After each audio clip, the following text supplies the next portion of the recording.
A small island, a smaller town, and one massive problem. 2 days ago, the MS Celestia drifted into the harbor, its anchor dragged, snagging the fiber optic cable on the seafloor. In an instant, the island went dark. No internet, no cell service, just silence. I'm one of the few with Starlink, so I can still see the world outside. But the tourists didn't come to my coffee shop yesterday. Not a single one. The streets were just empty. Then came the storm. And then, the hum. I woke up at 3 o'clock a.m. I thought it was the thunder vibrating in my chest. But as I lay there, staring at the dark ceiling, I realized the vibration wasn't in the air. It was in my teeth. A low, rhythmic droning, like 1,000 bees trapped in a jar. I crept to the window. I peeled back the curtain. The rain was coming down in sheets, blurring the streetlights. And then I saw it. A glow. A sickly, neon green light, bleeding out of the pine forest. It was clinging to them. The people from the ship, hundreds of them, marching out of the trees, shoulder to shoulder. They were drenched in a pulsing,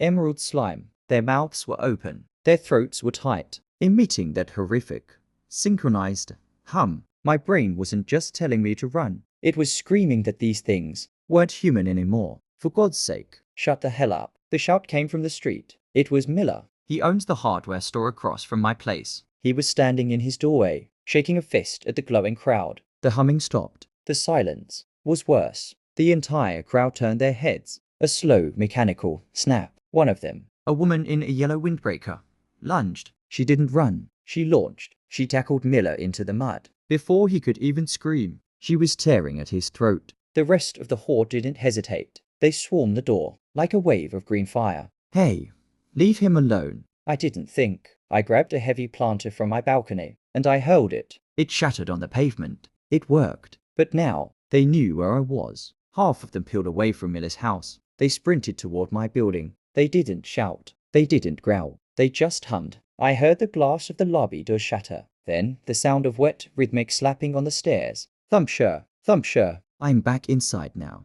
I've deadbolted the door. I shoved my heavy dresser against it. But I can feel the wood vibrating. They're out there. In the hallway. They aren't knocking. They're just leaning against the door, humming into the wood. The green light is starting to leak in, under the gap, crawling up the walls like a mist. My signal is still holding on, but I don't know for how long. If you see this, look at the ships. Look for the green. I think the Celestia didn't bring tourists. It brought a hive. And I think they're hungry.